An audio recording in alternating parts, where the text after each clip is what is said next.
To love you more, cause heart breaks my flame. That girl that came before you was never my thing. And even if I could, I would never call it naps. Can you please forgive all the jealousy I have? This time I'm finding peace in my sorrow that I keep. And all I have is silence in your absence and release. Hey.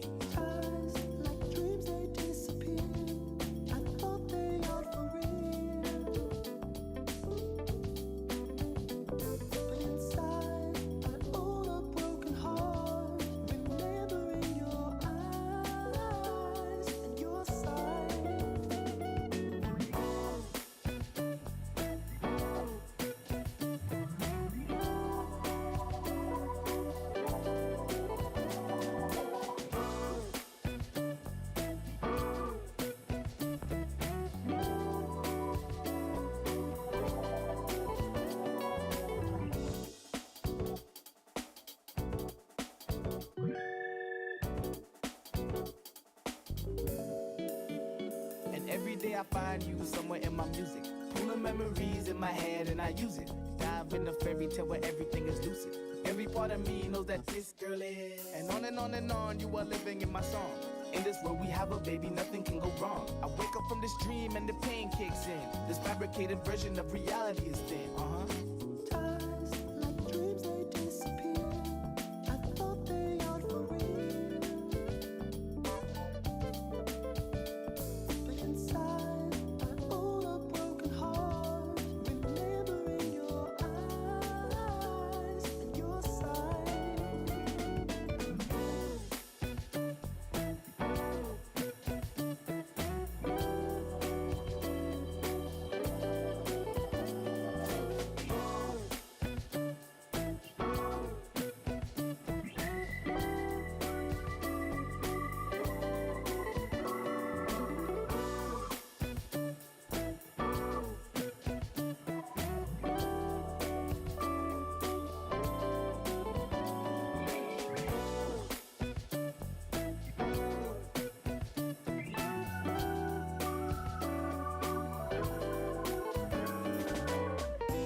side, the one we walked back from there. That side.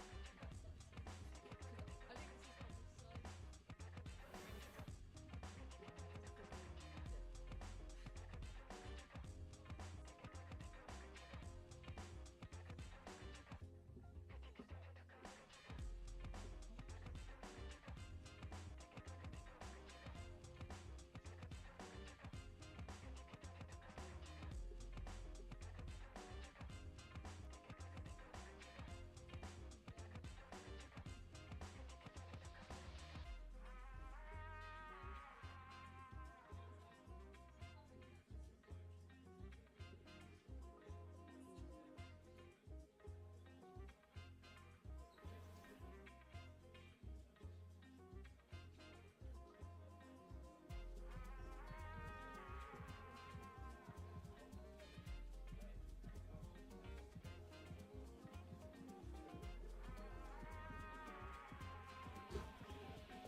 Unless I have it at an angle. I know, but I still have privilege. Oh, that's better. Stop. Yeah, that's all right. Thank you.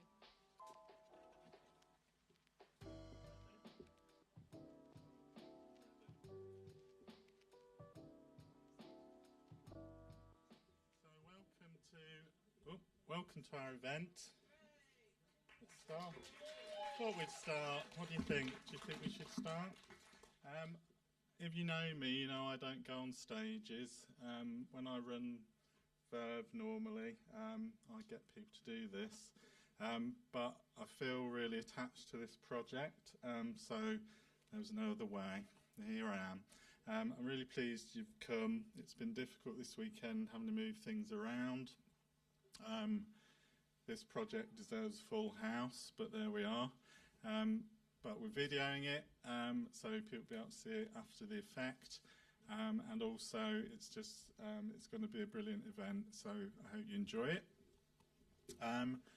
We're reflecting the empty chairs back at you, because I did have a plan for all the poets to be sitting on the stage with me, but they've all said they don't want to. They want to sit in the front row. You're going to look good when you start. It'll be a surprise when you stand up. Right, anyway, I have, if I get back chatted a lot in this event, it's only what's been happening all summer. So it seems to be my role, which is fine. I've had a brilliant time with this project.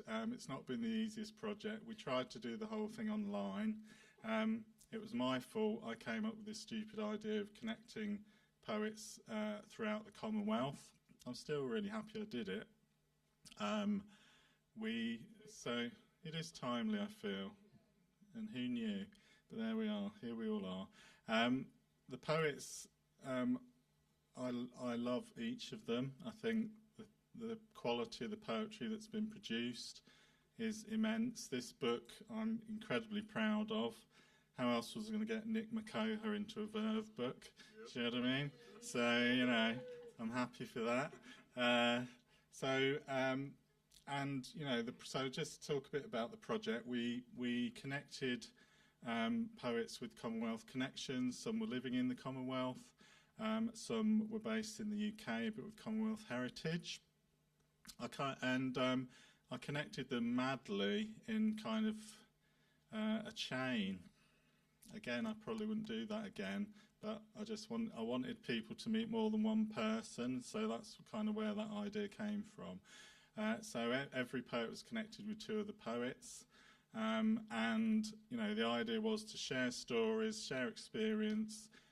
We didn't particularly need the Commonwealth to be the subject. The Commonwealth was the kind of thing that connects us, but some people felt the need to address it. Some people wanted to talk about their own country. Some people ended up talking about the experience they'd had on the project, meeting other poets from other places. So all those things are valid for me. I didn't really think it through when I had one poet in Trinidad and another one in Australia, how on earth we were ever going to talk together and be up at the same time. And I also realised quite quickly that when I set deadlines, I was dealing with a 48-hour kind of time scale. If I said everything's got to be on the 1st of June, that was a long time throughout the world. So we also, and I feel people use that against me. I just want to say that as well. So you know, which is fair. So again, I think a real variety of connections have been made. I'm so pleased so many of the people from the project are here. I kind of figured the UK poets would come, and everyone who wasn't here wouldn't be able to. So, you know, particularly chuffed to have Elfie here, to have Alvin here, to have Shivanee here, to have Njeri here, to have Fred here. From abroad, you're all really welcome to Birmingham. It's really brilliant to have you. So I think that's everything I'm going to say about the project. I will just re-mention how chuffed I am with the poems in this book. Every poet is really delivered, and that's the main thing for me. So it's out in the lobby. Get yourself a copy, £10, 112 pages of storming stuff is how I'm going to describe it. So I'm going to introduce the first poet, and then we're going to quite naturally just appear at the right time. And some of us are going to be on a screen, because some of us aren't here. So do we think that's going to work? We'll see, we'll manage. Something will happen. So I'm going to introduce the first poet who's reading, Fred de Guer, who's a fantastic poet and a really beautiful person. I'm really pleased I met you, Fred. So he produced the poem Transnational Anthem for this anthology. And, you know, I always enjoy it when poets give me a challenge, and Fred gave me a bit of a challenge because he sent me a poem in 3 parts, and I wanted to try and fit it onto 2 pages. And Fred's idea was that the 3rd part could go across the middle. And I, at first I thought, that's madness. But actually, that's what's happened. So we did do it, and really pleased that I could do that for you, Fred. So without further ado, the first poet, Fred de Guer.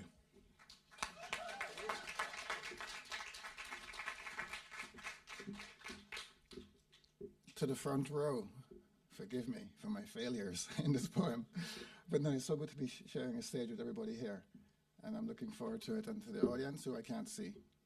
I trust you. Yes, thank you. There you go. Thank you. Send me back something.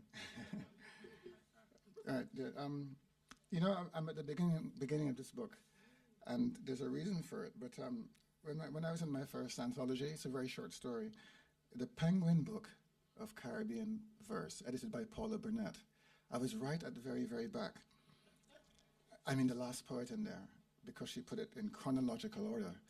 And I was talking to James Berry at the time, who's now dead, and he was at the front.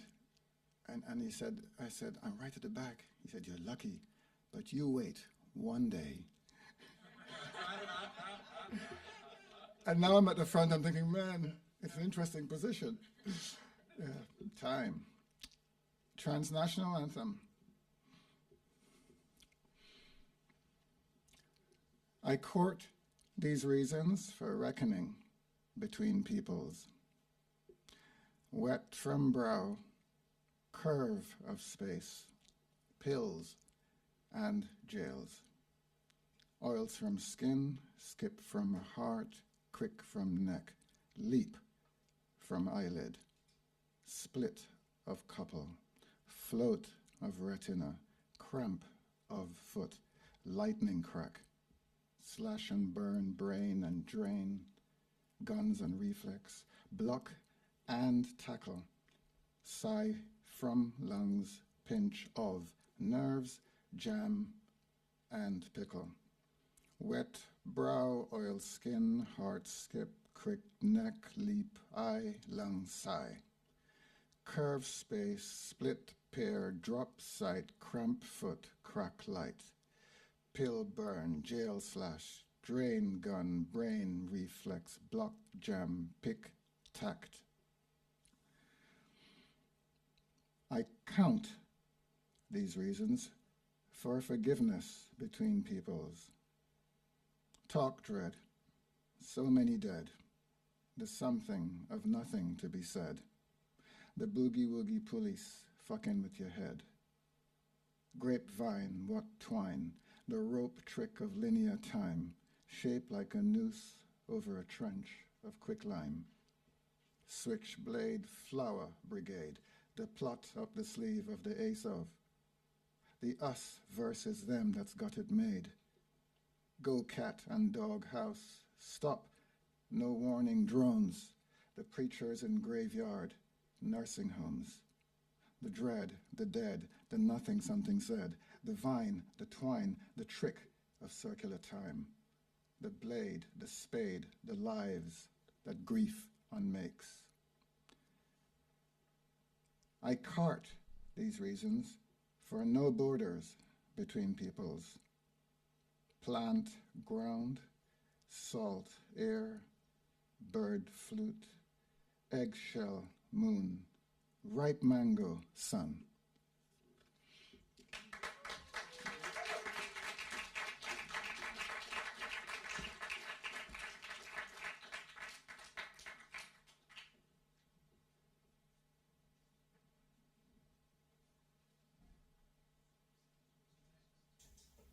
Hello, everyone.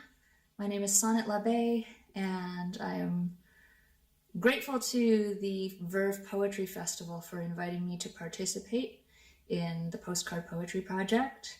I am joining you from Snuneymuxw territory, home of Hulkaminum speaking Coast Salish Salmon peoples, otherwise known as Nanaimo, British Columbia, Canada. I understand that it's the Commonwealth Games that are part of the occasion for our thinking and composing, and so I think a lot about nationhood and belonging and how the wealth got to be the wealth and who gets to enjoy it, who's the common in the Commonwealth. Think about those things a lot. And so wrote this poem in conversation with Hinemoana Baker and Isabelle Baafi, the other poets I was paired with. And I don't know that the relationship of the poem to the conversations is like super direct, but I felt very supported in being able to try to write this poem that is a song. I'm trying my best to bring my poetry to a bit of a wider audience, take those themes and see if I can make them accessible, see if I can throw some chords underneath them. So this reading is an experiment. This is a draft of what I'm working out what this poem might sound like as a song. So I'm going to share that with you. And hopefully this video will not be going in and out of focus too much.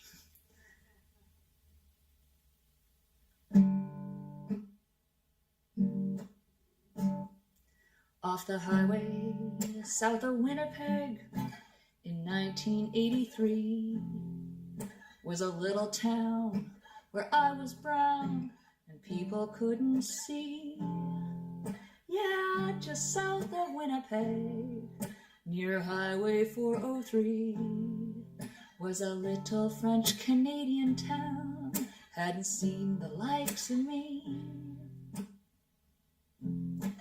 Hey, Madame La, I was born here just like you, in this idea of a country we're all living through.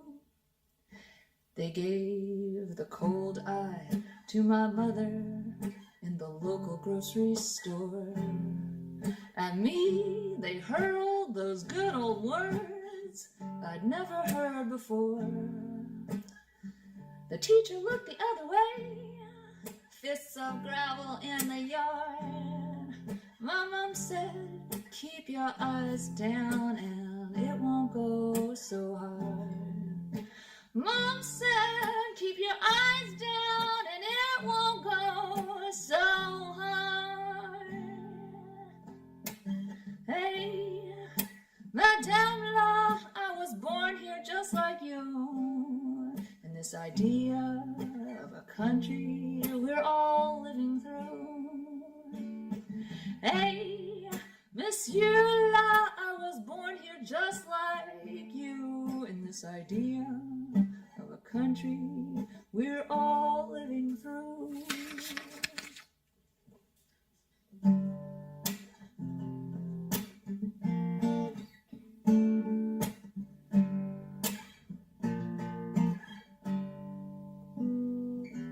Up at Saint Vital, they had my dad braid bright ceinture fléchée. They told me go home like they worried I would take the land away. They called this river red and taught me songs of Jacques Cartier. Oh, they were full of words for things brown people didn't ever really say. Oh, they were full of names for places like Ile des Chênes that brown people didn't ever sign away. They were full of names like Ile des Chênes for a stand of oaks brown people didn't ever sign away. Hey, Madame La, I was born here just like you, in this idea of a country we're all living through. Hey, Monsieur La, I was born here just like you, in this idea of our country, one little song cannot undo. Hey, Monsieur La, I was born here just like you. In this fiction of a country, one little song cannot undo. In this fiction of a country, 1,000,000 songs might still undo. Thank you.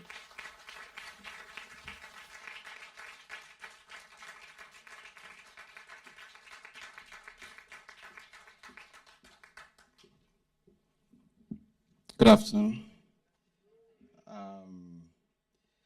Thank you, Stuart, for having me as part of this project. I've really enjoyed being here and also working with Alvin and Saradha.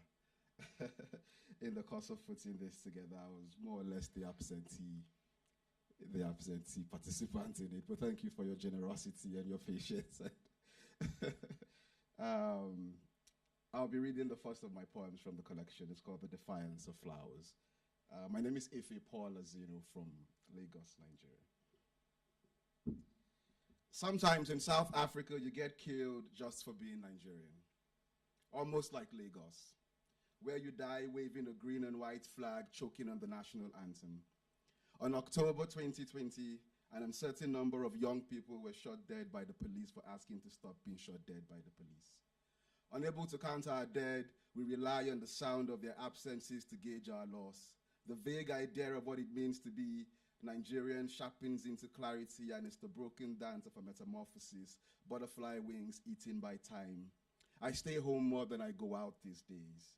Still locked down in my anxieties, I am painting a becoming on the platoon of wine bottles stacked in ardent rows on my kitchen counter. Lagos is a city underwater, governed by pirates with more money than you'll ever see. They make libraries out of the souls of their philosophers and fill them with lies. A delegation of politicians arrive the country's capital with money and guns to cast votes on live television, and they choose by blood. Who can spill more of it? I FaceTime my girlfriend in America and run commentary, impressed by how deep my knowledge bleeds into the dark like a lost archive of vanishing schools.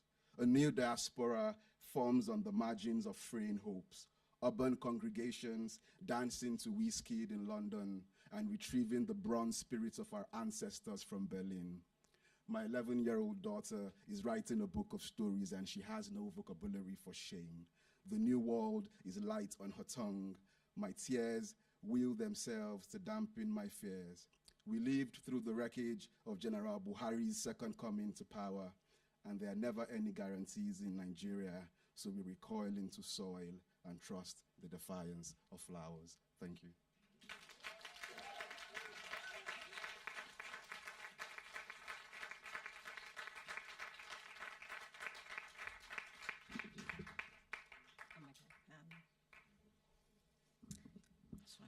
Hi, everyone. So I'm Isabelle Baafi, yeah, thank you to Stuart so much for involving me in this project. It was really wonderful to be in conversation with Sonnet Labe and Ellen van Neerven. It was really wonderful to sort of talk about, all of our experiences and what being part of the Commonwealth and home and territory and things like that meant to us. So this is Callous Progeny, and it's an erasure taken from, sorry, I'm just going to lower this a bit. Basically, it's an erasure taken from a letter by James Bruce, who was the, am I doing it wrong? Thank you. Yeah, a letter from James Bruce, who was the governor of Jamaica from 1842 to 1846, shortly after the emancipation of slavery, the end of slavery in Jamaica. In his letter, he complains about the formerly enslaved people not, quote, taking education seriously. And I was just writing about, the legacy of that, of slavery. I am desire, not reason. Certain advantages accrue. But now all is gained, all are apart. Gestation or king, confining life, by some expedient. Being is a question. I thought it a courage. I submit, sons who sin well, wish to stealth, enforce rigid discipline. Parents who have never been selves cannot be expected to attach. The system of slavery was not calculated to strengthen family ties. Parents rend, excise, general, a very steady, consistent control. The consequence is a chide, a pretty gene, a liberty to tend or not. Please rising, ration, rare, educate what I become. This is land that they have drawn themselves, a con, a tent from labor, admit it. Here doubts rattle in cement, soul held out, both to pair and to rage, to school in the machinery of man, born object, a creation of anarchy. What mutilation of mine, the sea, where our scars sit in a heap, a chimera, beast I awaken, beast of the past, I do not see any other means. Digging cane or carrying the head, strength is the hinge, no morality comes into play. But a mechanism growls, hews home, out of debris, substitutes, kill for kill. Thank you.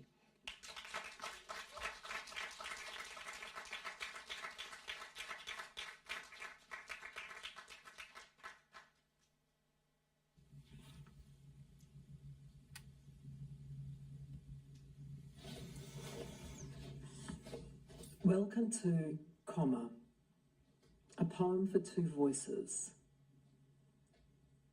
Long white cloud, comma, the land of the, natural beauty of the South Islands, soaring mountain views, comma, immerse yourself in the, friendly locals, comma, come meet the, clear blue lakes, sparkling alpine rivers, majestic fjords, comma, spend healing time with, paradise of race relations and basic sanity in this nightmare world. comma, honestly, it sounds like some kind of, Definitely not the same as Australia, no way.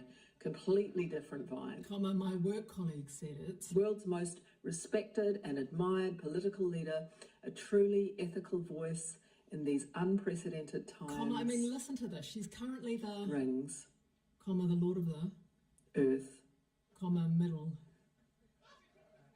canoeing down an ancestral river with local Maori guides, eating traditional foods and sleeping in the carved houses of their tribe, comma, you too could be, moving to New Zealand. comma, that's it, that's the last straw, fuck it, no, seriously, this time I'm totally serious, Brad, no, really, Brad, listen to me, listen, I'm doing it, I mean, if everything goes to absolute shit, there's always that option, right? Of course it's not perfect. I mean, nowhere's perfect. Well, everywhere's got poverty. Yeah, whatever. Now you're just being a dick. Okay, all right, youth suicide, okay, rates of incarceration. Oh, sorry, yes, rates of Maori incarceration. Yes, you've made your point, Brad. Sporting prowess and world-class dairy products. comma, it's obviously always going to be much more than An just, idiot. comma, I'm not a fucking, Complicated. comma, of course, yes, you're right, it's more, Whatever you say, Brad, whatever you say. comma, yes, Brad.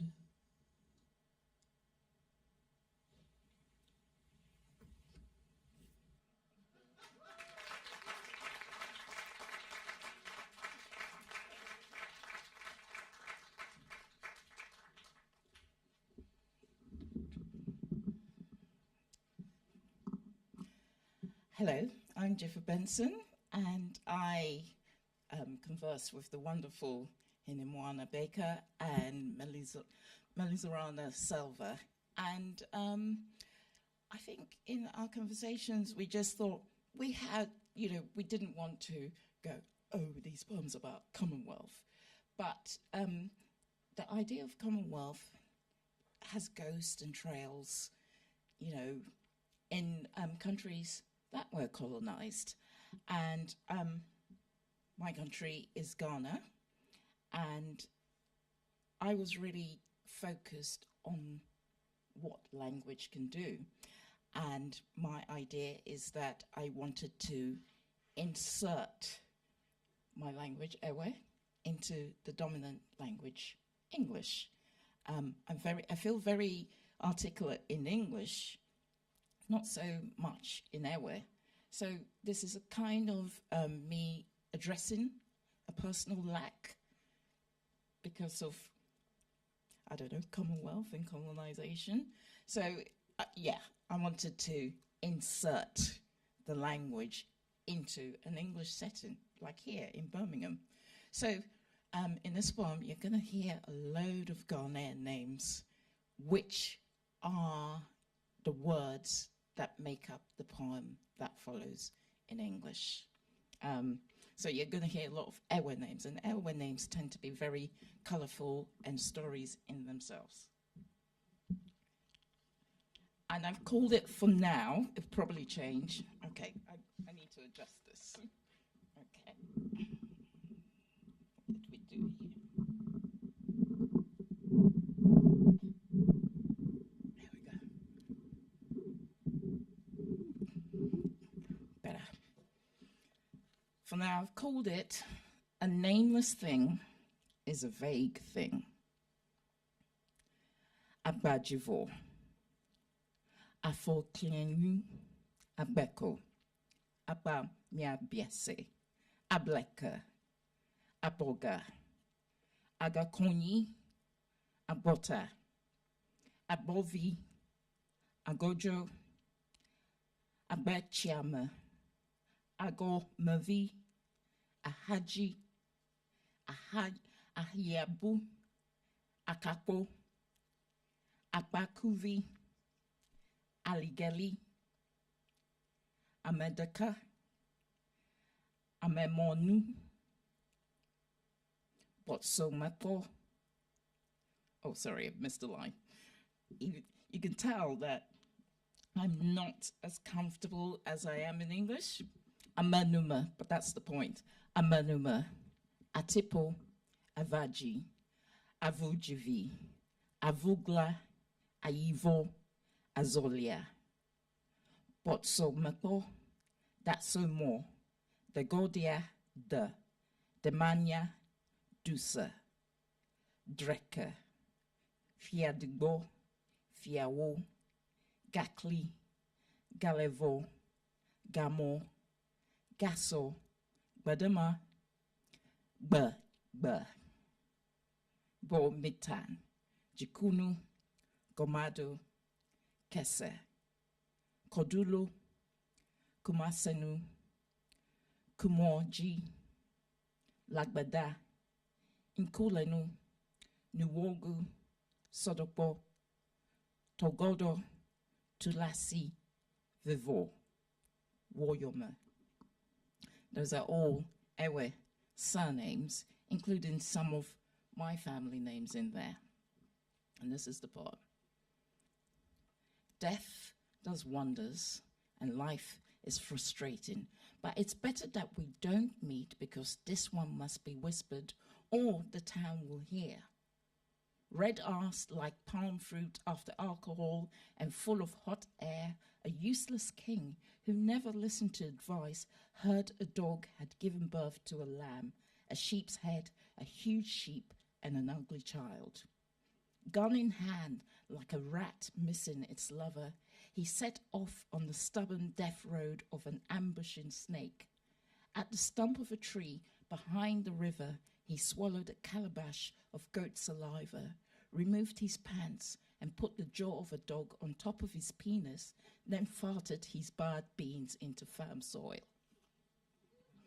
Had he not forgotten that the quarrel about a missing cow had not ended, and that the nearer in blood, the more bloody the trap, he would not have been such an angry thing on a bicycle made by that blacksmith over there from a bedsheet and scrap metal forged in a corn husk fire on a heap of charcoal. Today is today, but if there is life, a whale has a humpback. Just because a whale has a humpback doesn't mean it can ever move Mount Geli. Royalty as only one person's judgment is a waste of time and resources. Thank you.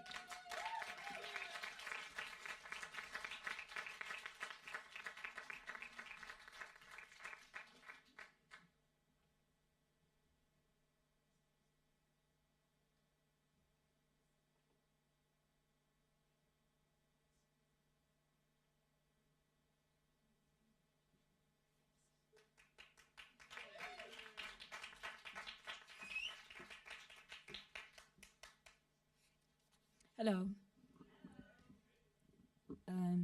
Yeah, it was an absolute pleasure. I was waiting for Tishani or someone else to come up, but yeah, it was an absolute pleasure to be part of this project and to have been partnered up with the poets that I got partnered up with, which happened, funnily enough, to be poets that I've respected for a long time and have been inspired for a long time as well. I was first introduced to Nick Makoha and Tishani Doshi as well when I was part of the Mouthy Poets Collective back in like 2013 or something. So yeah, it was kind of surreal to get partnered up with them. And yeah, we didn't have that many chats. I think me and Tishani, we sent a lot of like emails to each other, which was quite nice, just getting to know one another's like daily routines, which I was like, yo, this is like quite an insight into like, yeah, my mentor's daily routine. It's brilliant. And then myself and Nick, like, is the first conversation that we had was probably the most useful conversation that I had through this entire project, which, yeah, I guess we started talking about whether or not, like, we were like, oh, we've been told to talk about the Commonwealth, and yeah, we both decided not to do that and to talk about our own stories instead, and that's something that Nick encouraged me to do as well, so I'm very grateful for that, just to focus on telling my own stories and my family stories. I think I told Nick about how my family first arrived in the UK, in that, so my granddad first arrived and my granddad's brother, and then the women kind of followed later on, and the kids. And my grandma arrived at like Heathrow Airport or somewhere with like 20 kids in tow. And I just telling Nick about this story. I'm like, yeah, madness. And she couldn't speak English, and she wasn't really wearing like weather appropriate clothing. And yeah, she had to like navigate Heathrow Airport with all these kids in tow and try and get to Birmingham without my granddad there. So yeah, props grandma. Like, yeah, she's really the one that brought us all here. So yes, I wrote some poems just I guess reflecting on multi-generational living in the UK, and just this little bubble that I grew up in up until the age of 18 or 19. I was quite lucky to grow up in Allen Rock in Birmingham, where it felt like white people only existed on screens, you know. I was just surrounded by brown and black people for my entire childhood, and I very naively thought, you know, this was the case for everyone. Yeah. And I guess one of the most special things about growing up was in this little bubble was growing up with all my cousins, and just growing up around family, and we were a very tight-knit family. And, you know, my cousins were my mates. And also another thing, in my culture, there's kind of no such thing as cousins. Like I said this yesterday, they're siblings. They're not, cousin doesn't really exist as a word. You just got more brothers and sisters. So I've got like 50 of them, which is brilliant. And this poem is called Cousin Sisters.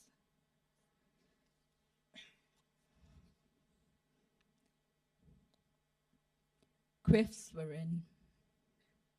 You taught me the twist and tuck slider like women off B for you and Asiana features.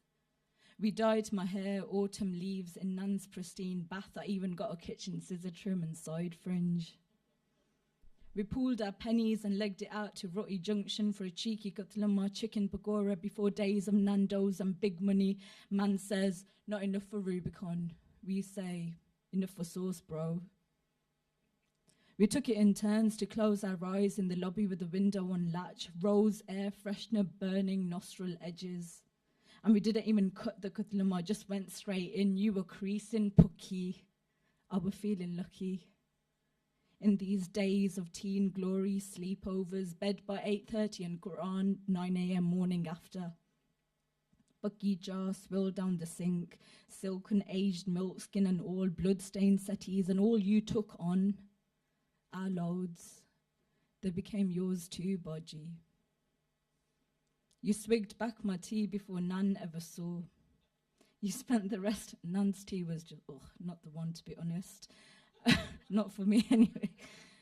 You swigged back my tea before Nan ever saw. You spent the rest of our Saturday showing me Juggy D, showing me our family tree, who's related to who and how. Between Sean Paul and Flo Rida and MP3, I found stories of how I came to be, dot to dot, from village to aeroplane city to settled.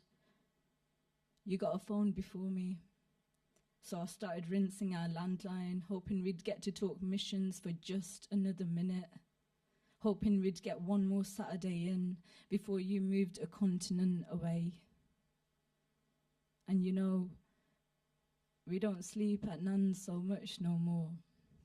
Thank you very much.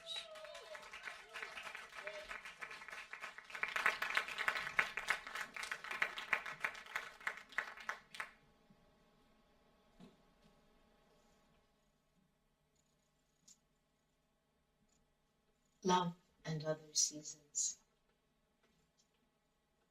I'm in a house in Port of Spain, and the wind that blows through here is Madras. My friend's grandmother keeps calling me Madras, asks whether I speak Madras. Have I always lived in Madras? Says I walk Madras, and around me the riverine sea brine smell of Madras. How people came to these shores from a place that was once Madras. And even though my lineage of this place, whose name has changed, is distinctly un-Madras, I tell her how I eat Madras. My blood, no matter what it is and where it goes, finds its way home to Madras. That afternoon in Trinidad has turned into an old painting where the landscape must do all the hard work of emotion while the people float through, giving nothing away. Say this were a rain-drenched canvas and you saw peacock, frog, swinging earring. You would understand. A woman leaves home to meet her beloved. Nothing of desire in her eyes, but notice how thin her waist from wasting. Regard the royal of monsoon clouds and moist green earth. You can almost hear from every syrinx of every forest bird a collective squall of longing. Here, in this house of arches, all I can see are poetries ablaze, glamoring the streets like oil lamps, welcoming the goddess home. She is whispering to leave behind that ship and that other ship, all the collapsing and drowning. Small tin rooms, seeds smuggled over in hems, backs bent over, estates and plantations, labor of sweet soiled sugar, grit on tongue. Sitting with my friend's grandmother, it is like ancestor acknowledging ancestor. We untie the ropes around our ankles and replace them with bells. Our bodies are planets, crumbling mansions, trying to survive the long season of summer. We walk through sacred groves, a chink of anklets signaling our arrival, the way rain is heard before it is felt. Imagine a bird that subsists only on raindrops, how it waits the whole year to lift its beak to the clouds. Imagine the parch, the way home can be a fist around the heart. The way return is both homecoming and distant island.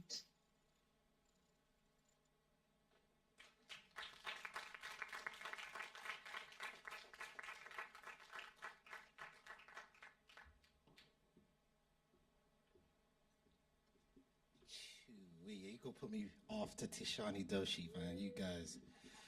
Did you hear that line? The way rain is heard before 'tis spent. Did you hear that line? If you're a poet, if you haven't written that down, you're not serious. Come out the room. I'm telling you, man. I'm deadly serious. If you didn't write that line down, you are average. I'm telling you, man. I got a story about Tishani. One time, she had a book, and it was out of print. I was so vexed.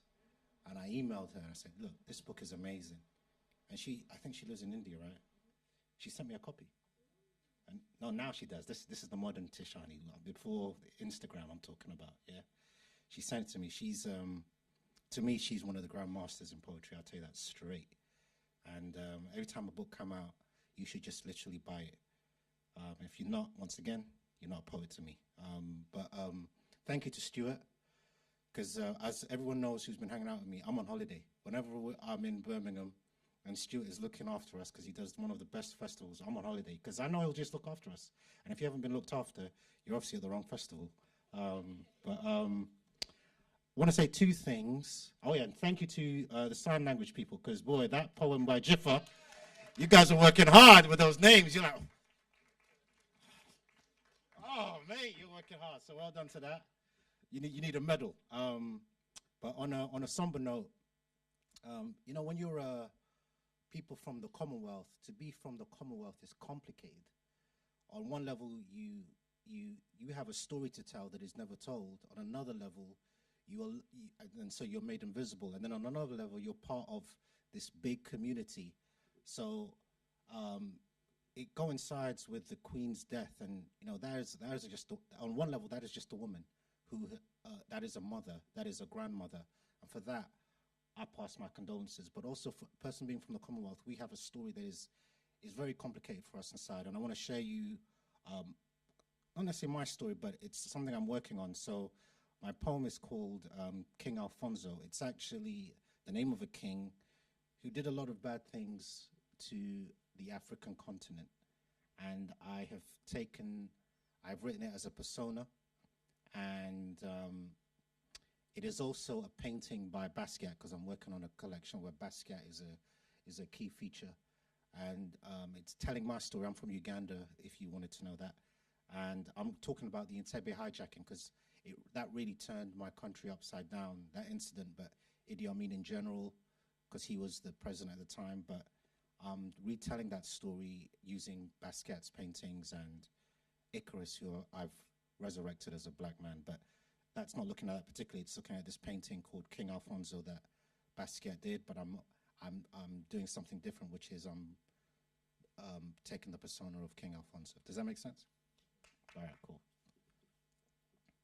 King Alfonso. Who in their right mind becomes a king? Though I am named after one, you would have found me out. I lack the appetite, but I could do it. Turn the curve of a hill into a fortress and the swell of a people into a tribe. But who would want to be a part of that pyramid scheme? How would I still their doubts? Take this money as payment for living within the boundaries. When you huddle along the frontier like an eagle screaming in the sky, be my guardian. Let nothing elude you, not even the future. Spill blood. Fill men's thoughts with the idea of me. Become a house of heroes. When the storm comes, I will provide. Take the land. Its fruits will quench the famine. But when the season turns, turn with it. Burn in my name those who have argument. Be like a swarm. Give comfort to those that are ours and to those that are not. Sting. So now that we are a colony, get back to your post. Keep returning to it. It is the only way we will survive history. Who we are has made a carcass of itself. But who we will become is in my hands. Just as the moon guides the tide to shore, take my hand. What harm is there in it?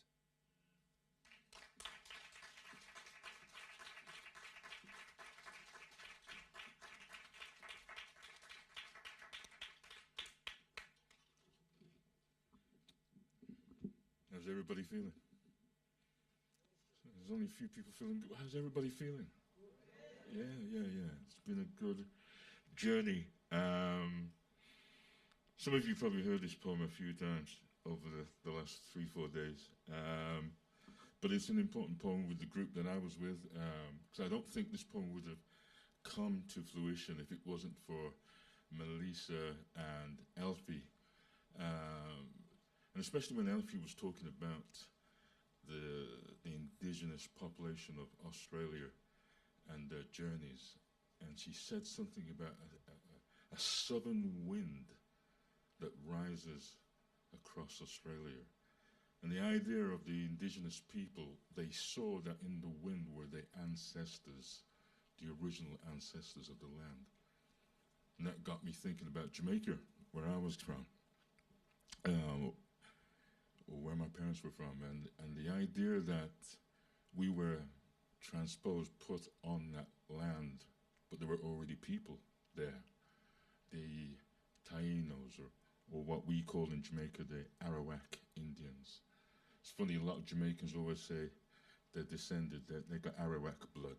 That's not necessarily true, or we got maroon blood in us. But the idea, I wanted to have a look at that the original, through all of this colonialism, through all of what's going on, the original people of the land.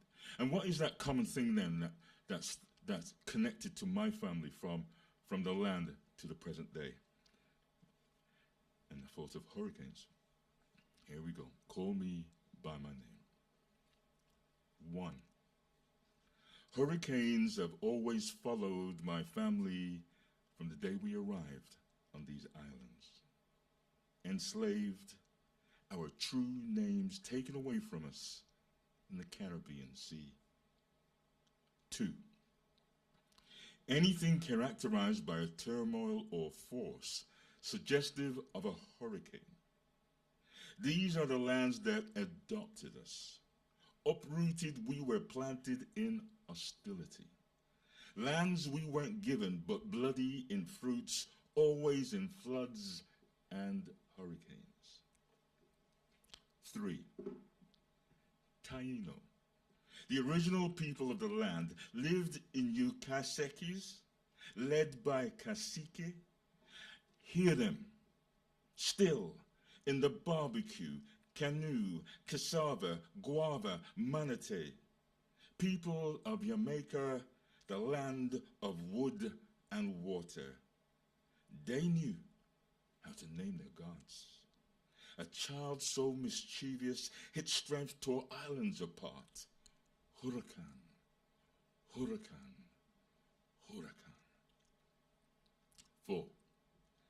The British anglicized the name of Huracan every time he returned, reborn, renamed Charlie, Gilbert, Ivan, Dean, and all the others. 5. Our first known meeting with Huracan, the one they called Hurricane Charlie. My mother remembers of how the sky was blue before it turned celestial red, of how people moved to a bigger house for safety, of how they prayed, of how they woke to see banana and orange trees laying prostrate to an island god who had passed over the land, of how rivers swelled, of how people lamented, and breadfruit roasting incensed the air. 6. Always be kind to your zemis, gods of both sexes. Serve them cassava bread, and they'll protect you from hurricanes, according to Taino legend. Over 4,000 miles away from Hurricane Dean, My children in the eye of a divorce are holidaying with their mother in Jamaica in an oncoming storm.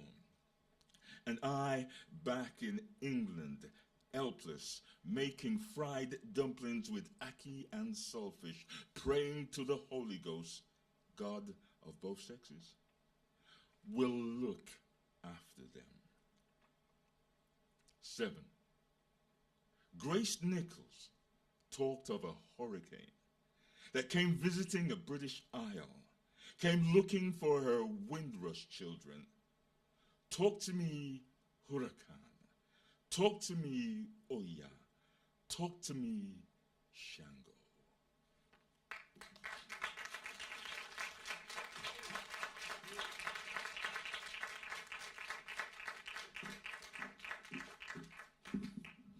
Hi. Hi. So after almost 30 years of doing this, I still feel like I've stumbled by accident on stage or on the page. So thank you, Stuart, for having me in this book and getting me involved. Is the mic okay? Oh, thank you. Southeast Asian Batik represent. Yeah. I take commissions outside. I'm Alvin Pang from Singapore. I don't have to explain to you where Singapore is, but when I read to Americans, I sometimes do. And these days, it's a lot easier because I just tell them, you know, Crazy Rich Asians? Yeah. So I've been writing these series of, trying to finish a book of place-based poems where I think about places in Singapore that are very close to my heart, that I've spent a lot of time in, but layering into it the memories of other people, including public memories. And some of these public memories are what we call history, right? And just sort of playing with all those different layers at the same time. And I got a bit stuck until this project came along, and I just realized it was a perfect way to sort of nudge myself forward. And so the 3 pieces I wrote that are in the book are continuations of that series. And I really could use another nudge to finish the book. So we don't have to stop writing and collaborating just because the book is out, right? We can do a second one, third one. So Saradha and Elfie. Yeah, waiting for my partners. They're here to come along. The way we did it was we gave each other prompts to write towards, and then we went off and did our own thing. And so very simply, we gave each other 5 words each, I think, to write off. And part of the fun is that there's a secret game in here, get a free beer. If you discover what the prompt words are, because they probably recur across our poems, possibly, maybe. Yeah, I mean, the people involved don't count. Yeah, no, Stuart, I'll buy you a beer separately.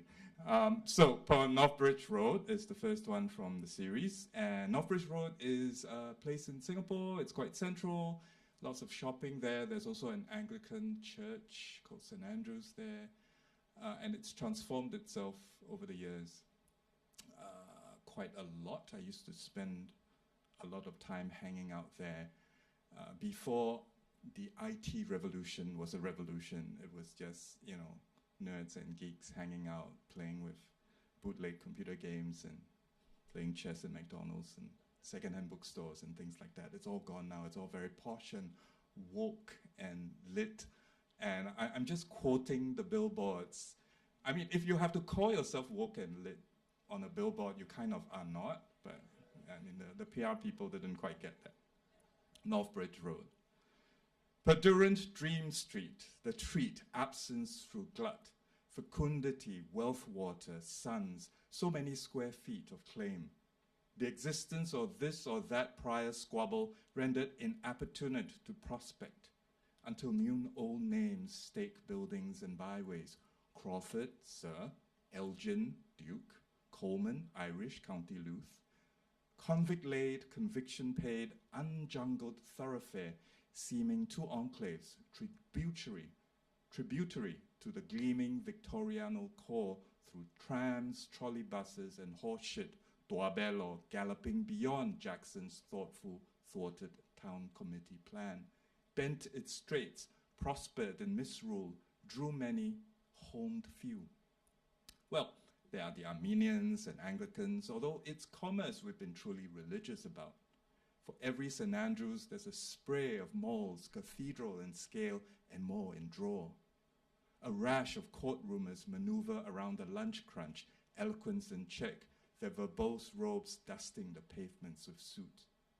Treasury, City Hall, Capitol, briefly Kyoe Chijo, Old Parliament, New Parliament, Excelsior.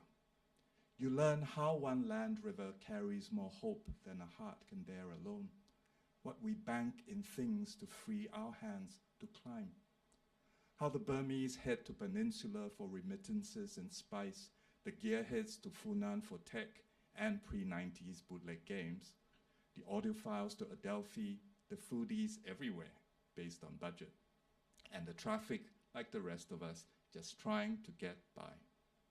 Played chess for hours in McDonald's here once, back when this was past prime enough for students to hang. Stumbled on a stash of Heenies crumbling like contraband in Scoop next to the antiquarian coins and Buddhist fortune charms. The frayed arms beckoning to suited passers-by from dim couches behind the second-hand camera shops. The fusty tang of tamarind and nicotine qualifying the mirrobus. It was that or brave the unchilled daylight. Always preferred the shade, never ready for the white glare, yet then to show proof of belonging to being seen, earning and learning it still. Thank you.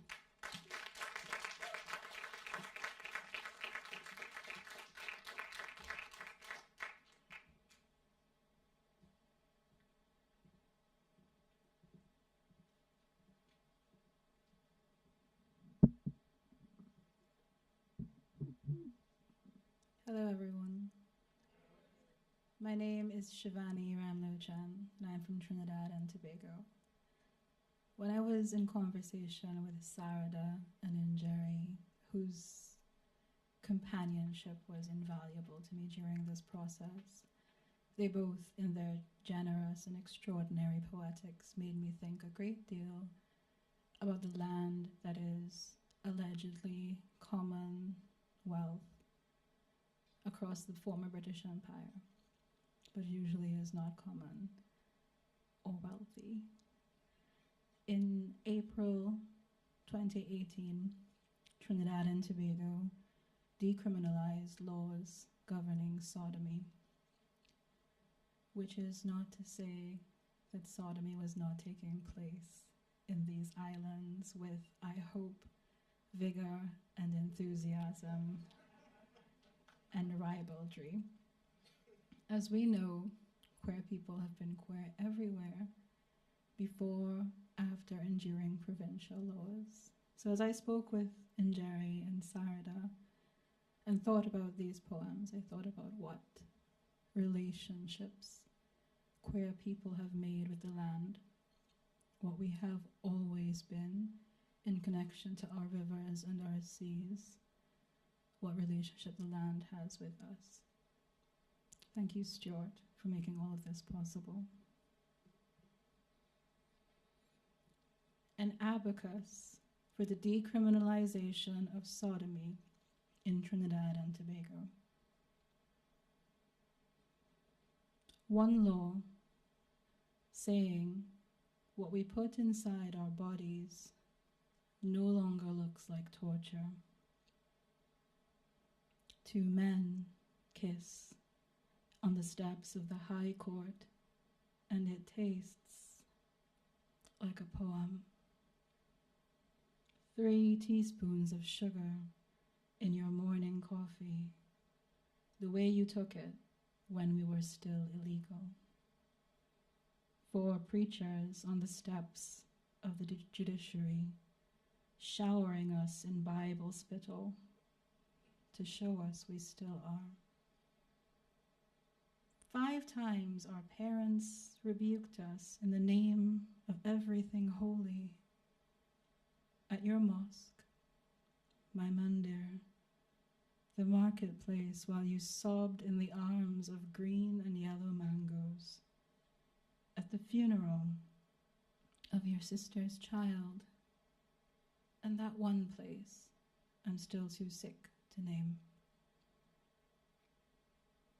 6 skirts sewn in the mass camp, glitter and glue, till we shimmer to the colors of disco and dance hall, made for the 6 drag queens to hitch up high before those members of parliament who scorned them out loud but rushed to fuck them sotovos, fumbling $100 bills in blue bouquets, all molasses sweet in private clubs.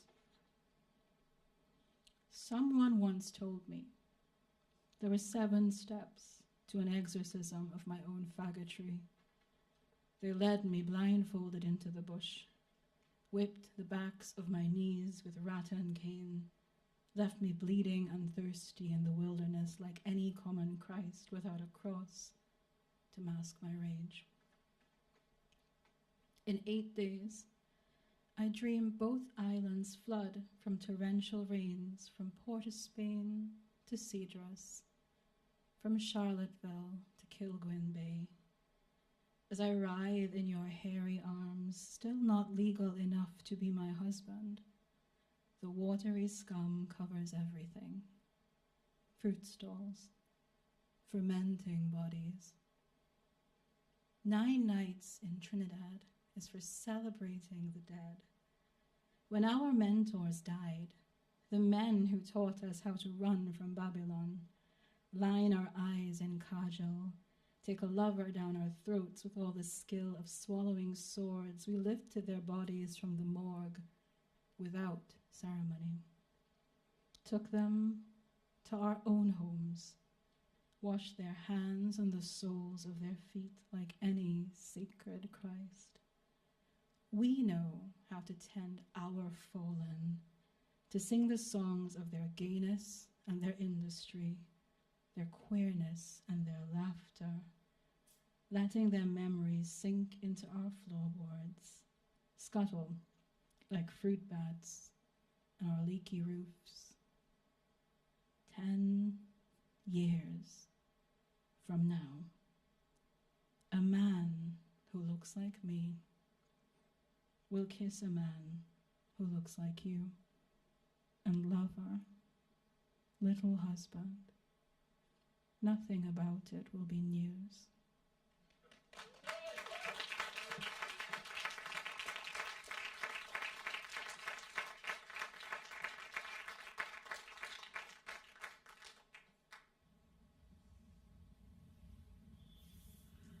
Kayo Nunakot.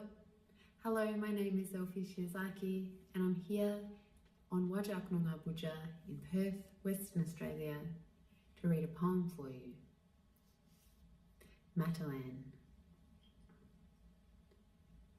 Born from the millennia-old womb of Woolman Budja, with the fresh waters of the Williams River coursing in her veins, she swayed like a waddy seedling in the southerly when she learned to walk on the riverbank, her small footprints bearing her grandmother's own deeper into the sand.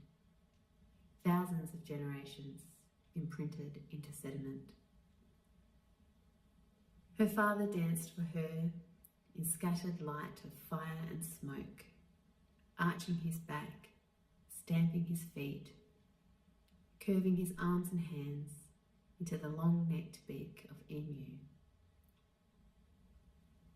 Her mother held her in the tender curve of her side, warmed by kangaroo skin, soothed by the smoke of the campfire and the crack of its embers, watched over by magpie singing to the full moon. Her grandmother's eternal constellations carved luminescent tracks into country, and she walked in their starlight. A time before ships in white clouds on horizon, before pistols and swords were chosen over diplomacy and friendship, before country was felled like a centuries-old jarrah forest and sold off for firewood, before children and futures were stolen, before the world began to turn on an axis of spitting, hateful greed, before her small footprints were stomped over by boots, a girl on a knife's edge, dancing with agility on the blade, when the stars stopped singing and Woman Budja fell silent. She knew war, but she had known peace. She knew hatred, but she had known devotion. She knew displacement, but she had known belonging. She knew horror, but she had known wonder. She knew slavery, but she had known freedom. She knew a heart sickness for home, but she had known wholeness. When she dreamed of her childhood with her mother on the banks of the Williams River, cradled in the currents of the waterway, she knew an old world, a loving world, a woman's world, a world where the bonds between mothers and children were never broken. I returned to Woman Budja almost 2 centuries after her birth. My boots sink into the riverbank and my socks fill with sand. I search her night sky. There is only darkness. Grandmother, your stars have fallen from the sky in fire and dust and been cast into the sea. Thank you.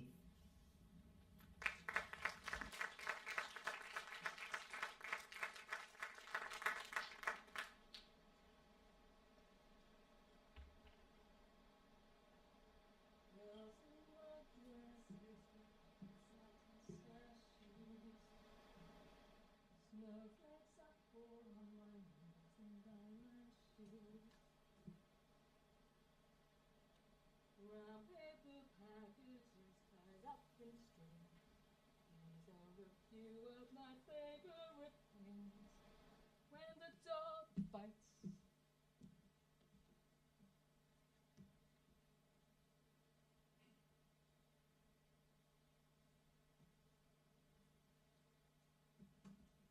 when the bee stings,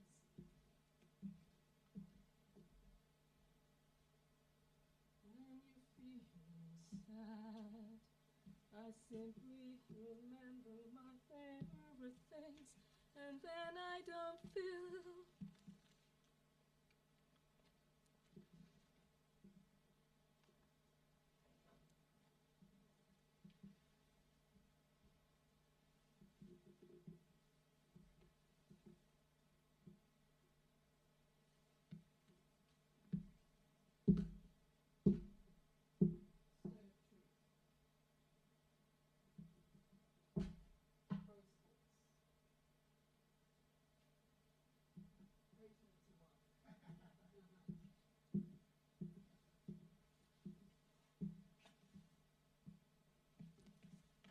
Saradha,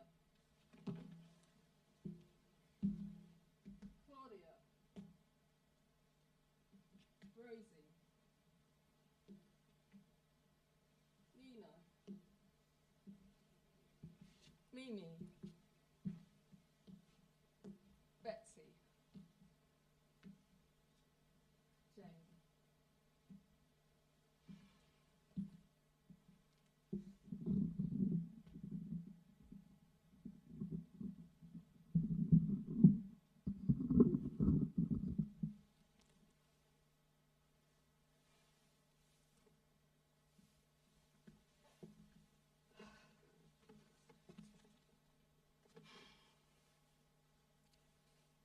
So that we may know each other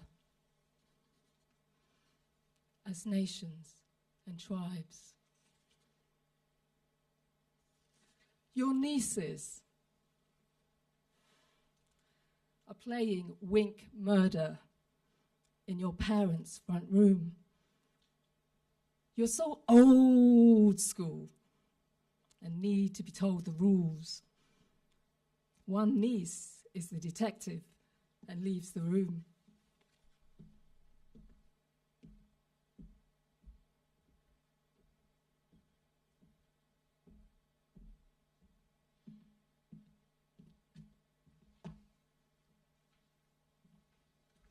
The others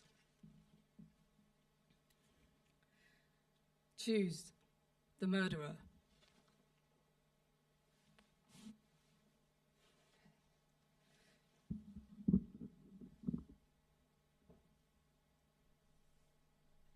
One wink and you die.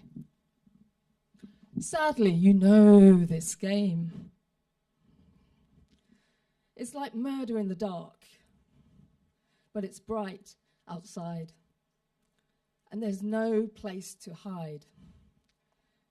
Deep down, you know that some of us were never meant to survive. Dying for some has been far too easy when living has been far too hard within closed-minded families or within countries a stone's throw away. A life is lost somewhere in a blink of an eye. Poetry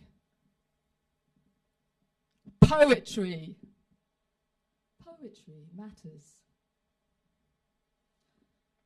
Like Audre Lorde's litany of survival, ingrained in the heart, it may save lives, and the potential of the divine LGBTQIA+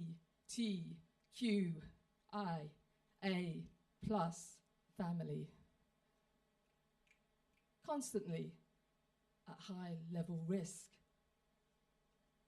Survival depends on whether your country is still playing the British Empire's games.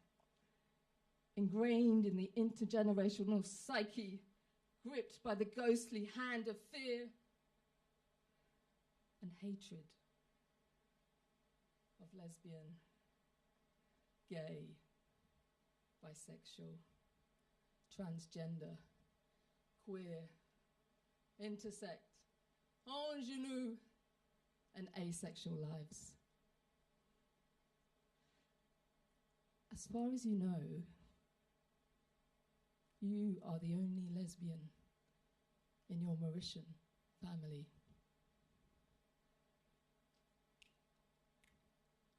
At low level risk. On a lifetime journey of unknowing and knowing from the first glance in the mirror, to widening the glimpse, to gaze at your precious, loving self.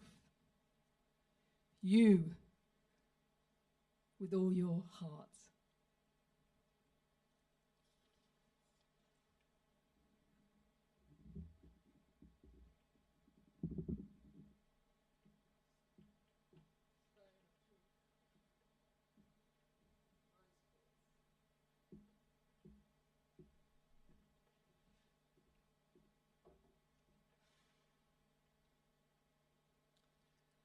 You've known the value of being seen long enough to be held and loved by a woman.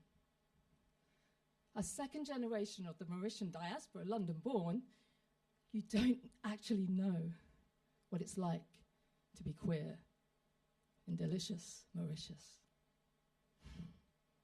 You can only read about the struggles for change as young LGBT activists have asked for constitutional redress before the Supreme Court of Mauritius on the basis that Section 250, open brackets, 1, close brackets, of the Criminal Code infringes their constitutional rights. You don't know the risks these Mauritian men are taking to be seen long enough for their private lives, loves, and desires to become testimony for young men holding queer faith in their precious selves from Hindu, Muslim, Christian backgrounds. Faith matters. Let all the world's religions testify to the sanctity and dignity of these men. all members of the Young Queer Alliance, a youth-led NGO dedicated to advancing human rights of LGBTI people in Mauritius. 3 of the 4 plaintiffs are the first public officers to have openly declared that they are homosexuals. The 4th plaintiff is an artist. Art is a way of recognizing oneself. And also, according to Louise Bourgeois, art is restoration. The idea is to repair the damages that are inflicted in life to make something that is fragmented, which is what fear and anxiety.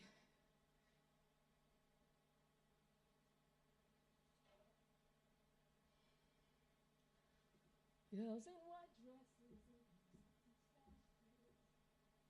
snowflakes are falling, laser night lashes, brown paper packages tied up in string.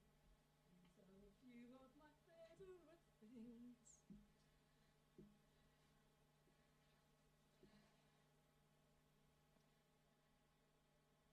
Which is what fear and anxiety do to a person and to something whole. You know that this work of repair is a collective effort. To minimize the fear and anxiety is a task for the common people.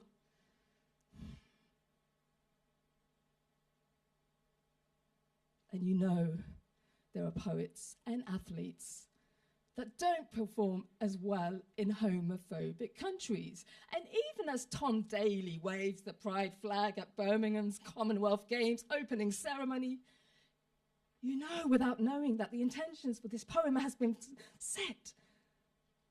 Get set now to find the healing in the collective trauma, to look upon otherness within yourself and others with loving kindness and radical acceptance, to stand in solidarity, in recognition of our shared humanity, and understand what it means to be joined in love.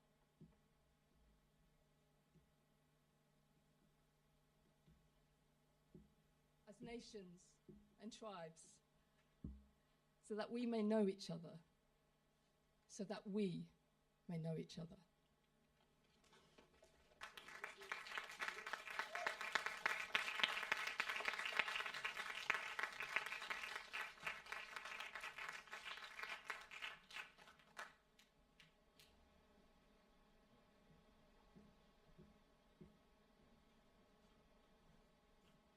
And if I speak of home, doesn't mean I feel at home all of the time. Doesn't mean I choose love to haunt. Doesn't mean the fire don't jump the river.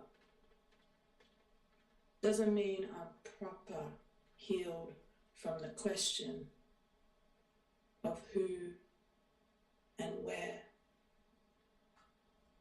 of is and not.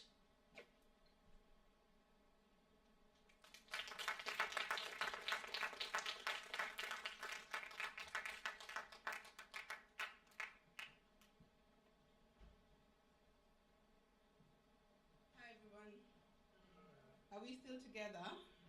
Awesome, awesome. I have the fortunate or unfortunate pleasure, depending on how you want to look at it, of being the last poet on stage. So at this point, there's immense pressure for me to close this either on a high or my name is Njeri Wangarĩ, and this collaboration has been a very exciting one. I got to meet so many amazing poets. I was paired with Nick and Shivanee and Saradha at some point. It's from those initial conversations that I was able to think about not just the Commonwealth, because that is what had brought us together. And to be honest, my initial thoughts were to write a piece about why the Commonwealth had very little significance, or I had not seen the benefits coming from Kenya. But then conversations with Nick, I remember a particular conversation with him, and that got me into thinking around nationality. What does it mean to be a Kenyan?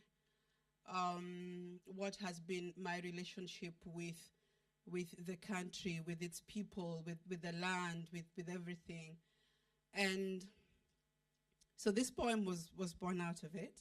Actually, the 3 poems in the collection. So I'm going to read one. And so Kenya is a very blessed country for those who are not very familiar with the dynamics and the history of the country. We are known, it's a beautiful place. Let me start with that. We have great wildlife and amazing people. And the first president of the country, Jomo Kenyatta, I know what history tells you, that he fought for the liberation of the country. That's made up history. Because the fight against colonization was done by an uprising called the Mau Mau. And Jomo Kenyatta was a stooge who was propped as a freedom fighter to this day. And so I speak looking at the different presidencies, and we've just come out of an election. And it honestly felt akin to being told to choose death by fire or by water. And the country chose water. What is to be Kenyan? To be Kenyan is to be in a marriage barely held together by 5 children, a glorious past, and an unpaid mortgage. Neighbors praising you for how disciplined your children are, the cute dogs, your long winding driveway whose shades of purple and orange from the jacaranda and the Nandi flame remind them of what it felt like to hear birds sing. Yours is the only place they have ever seen black and blue butterflies. You carry your name around your neck, lest your right to speak, ask, question is challenged. This home is no place for women whose worth cannot be proven by a child or a man. This home is no place to belong wholly to yourself. You have a packed suitcase by the door, but you stay. For the sake of the butterflies, the children, the jacaranda, and the Nandi flame. To be Kenyan is to be born a debt. A burden whose borrowed future is in a state of sanctioned psychosis, blinded by a past, seduced by our pride in our ability to think that we can, in our ability to run, to think that we can outrun a future in which our children's first cry will be from the weight they will die carrying. We are spending money we do not have to build roads we do not need for a walking generation that cannot drive. We are binging on China and burnt European offerings like Jomo on Mau Mau's legacy, and land like Nyayo on the tyranny of torture chambers, like Uhuru shouting, "Freedom has come," on roads beautifully built in beautifully expressed ways. To be Kenyan is to wear a coat of many tatters, every 5 years pulling at threads that don't look, speak, or feel like they belong to our rag. Yet this very piece of cloth warms our hearts as we stride across ribbon lines, as we rise and walk on podiums, as we defend our humanity in the face of bigotry, as we proudly sing.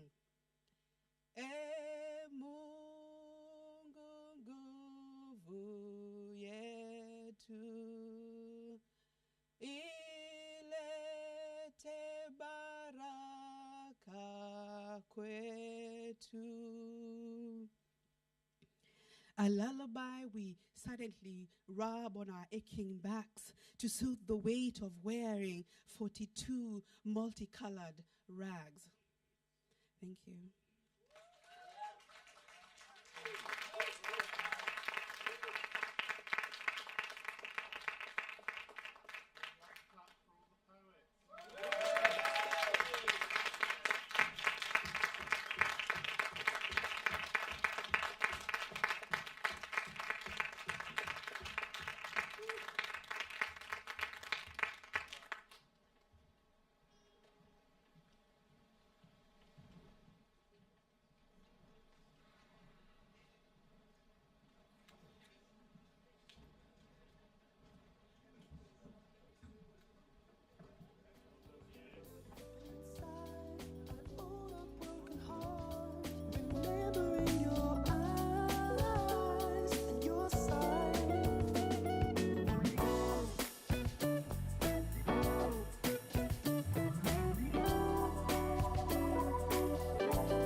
Every day I find you somewhere in my music. Pull the memories in my head and I use it. Dive in the fairy tale where everything is lucid. Every part of me knows that this girl is. And on, you are living in my song. In this world we have a baby, nothing can go wrong. I wake up from this dream and the pain kicks in. This fabricated version of reality is thin.